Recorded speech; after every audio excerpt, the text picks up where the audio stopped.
Buenos días. Estamos tocando esta mañana nuestra reflexión del día, el primer viaje misionero del apóstol Pablo.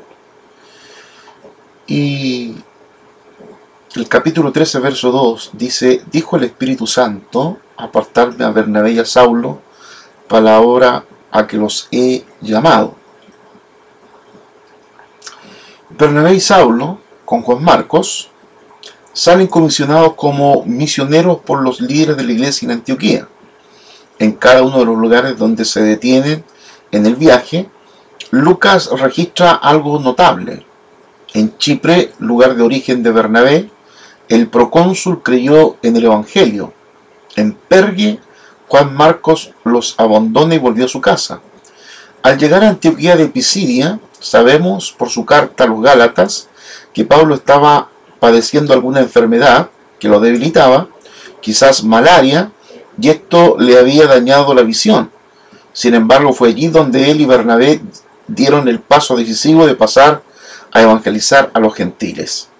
Ahora los misioneros viajaron alrededor de 150 kilómetros al sudeste hasta Icono, donde se convirtió un gran número de judíos y gentiles. En Listra, después de sanar a un paralítico, la multitud supersticiosa intentó adorar a los misioneros, pero Pablo les urgió a que abandonaran la idolatría y se volvieran al Dios creador y viviente. Entonces la muchedumbre se volvió en contra de Pablo, lo apiedraron y lo arrastraron fuera de la ciudad, dándole por muerto.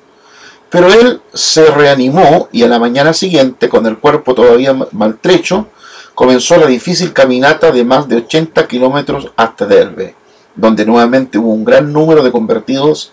Pablo y Bernabé volvieron luego sobre sus pasos, visitando a las iglesias que habían plantado y alentando a los nuevos discípulos. Cuando llegaron de regreso a Antioquía y Siria, reunieron a la iglesia y les informaron ampliamente de todo lo que Dios había realizado por medio de ellos. ¿Cuál era la estrategia misionera de Pablo? Es una gran pregunta. Generalmente el apóstol Pablo, cuando llegaba a una ciudad, siempre llegaba a las ciudades centros, las ciudades capitales, primero, como estrategia. Segundo, al llegar a esa ciudad capital, lo primero que buscaba era una sinagoga, donde podía encontrar gente de su misma etnia, judíos, a los que predicaba usando la ley y a través de la ley mostrando a Jesucristo, de quien la ley hablaba, y también los profetas. Por lo tanto, como escribió Rolando Allen en su famoso libro Métodos Misioneros, los nuestros o los de Pablo, nada puede alterar ni disimular el hecho de que San Pablo dejó instaladas en sus primeras visitas iglesias completas. ¿Sobre qué bases locales se sostuvo esa estrategia? Hubo tres. Las vamos a mencionar en orden. Primero, en primer lugar, Pablo exhortó a los nuevos convertidos a permanecer firmes en la fe. En primer lugar. Es decir, les había enseñado un conjunto de verdades esenciales a las que él llamaba la fe. En segundo lugar, él y Bernabé constituyeron ancianos, plural, en cada iglesia. Y en tercer lugar, Pablo y Bernabé los confiaron al Señor convencidos de que Él es capaz de cuidar a su propio pueblo. Es decir, que las jóvenes iglesias contaron con apóstoles que le dieron enseñanza, pastores que los pastorearon y al Espíritu Santo que los guiaba y protegía. Con esta triple provisión las iglesias podían quedar totalmente seguras bajo el cuidado del Señor y del Espíritu Santo. Pero cuando nosotros hablamos de una metodología hoy día, especialmente hoy día, y yo lo mencionaba ayer, tocando sobre expansión y oposición, de que la metodología hoy día en la expansión o en la extensión del reino de los cielos va por dos vías, por dos caminos. Uno es la plantación de iglesias, y los investigadores de crecimiento de iglesia dicen cuando una iglesia ya tiene más de 30 años plantada o 40 años, cada vez se hace más difícil su crecimiento. Tratar o pretender multiplicar esa iglesia es realmente trabajo a largo plazo y no hay ninguna posibilidad o a ciencia cierta de que esa iglesia se multiplique.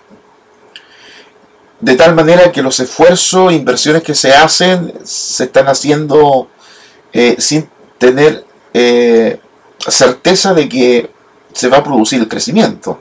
Mientras una iglesia más tiempo está, más le cuesta reproducirse y crecer.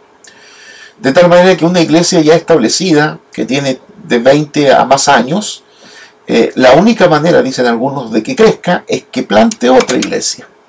Que esa misma iglesia se constituya iglesia madre y plante otra u otras iglesias, lo que hace que el liderazgo de la iglesia madre se mueva, ese liderazgo que estaba quieto, que estaba en actitud pasiva, porque en una iglesia establecida se entiende, se aplica un principio que es el principio de Pareto, donde 20 personas están haciendo el trabajo de 80, el 20-80 comúnmente llamado.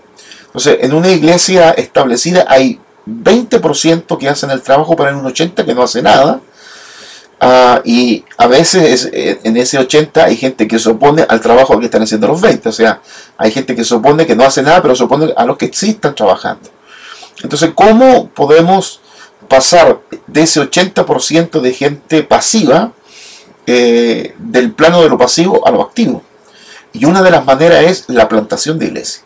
De tal manera que de ese 80% se desafía, se preparan como equipo de plantación y se le envía a plantar. Generalmente hay iglesias que experimentan esa plantación de iglesias, una o dos o más iglesias, y lo que hace es renovar a la iglesia madre.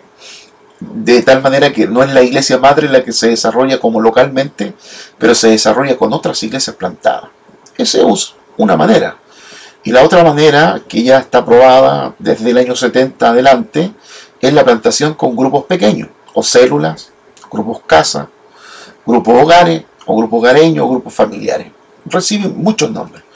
Pero sin duda que si una iglesia quiere desarrollar y crecer, necesita plantar grupos pequeños. Los grupos pequeños de alguna manera es la introducción desde la iglesia hacia la comunidad. La iglesia que ya está enmarcada entre paredes, le cuesta romper esa muralla, ese muro que se ha formado, un muro social, cultural, y generalmente la iglesia que está plantada en un sector, la gente que asiste a esa iglesia no es la gente del sector, no es la gente del entorno de la iglesia, sino que es gente a veces que viene desde otros lugares. Por lo tanto, la iglesia no tiene una relación inmediata con la comunidad que le rodea. Y allí, ¿cómo podemos nosotros romper esa barrera? Una son los grupos pequeños.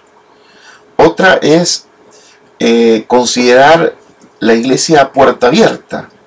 O sea, constituirse una iglesia a puerta abierta a la comunidad, ofrecer el lugar, el local, a veces a una junta de vecinos que no tiene una sede, o un club deportivo, o grupos deportivos, o grupos sociales que están en el entorno, que no tienen lugar, y nosotros tenemos infraestructura, tenemos templo, tenemos anexo, tenemos cocina, tenemos un montón de cosas, que grupos que se desarrollan en el entorno de la iglesia podemos ofrecer, ocupar, y de esa manera atraer a la comunidad a la iglesia. Esa metodología usada muchas veces en algunos países, iglesias, se llama iglesia puerta a la comunidad. O sea, la iglesia abre y ofrece todo lo que tiene para que la comunidad pueda venir a hacer uso de esa infraestructura, y por vía de esa relación comienza todo un trabajo evangelístico y misionero. El apóstol Pablo inicia su primer viaje, experimenta mucha oposición e inclusive hasta casi lo matan, pero entendemos que cuando predicamos el evangelio vamos a experimentar oposición, y a veces la oposición está dentro de la iglesia y otras veces la experimentamos cuando queremos extender la iglesia hacia afuera. Nos pillamos con vecinos que no le agrada una iglesia evangélica, o que no le agradan simplemente personas evangélicas, y nos ponen mucha oposición de poder establecer un lugar en un sector, en un barrio. Pero si nosotros tenemos la guía del Espíritu Santo, la ayuda del Espíritu Santo, sin duda que nos ayudará para que nosotros podamos establecer esa iglesia que es tan necesaria en un sector o en un simplemente barrio, esa iglesia viene para colaborar, para ayudar en los procesos sociales, pero predicando siempre el Evangelio del Señor Jesucristo como la base y como el fundamento de ese proceso de trabajo y desarrollo de la iglesia. Bien, Dios les bendiga, nos vemos mañana.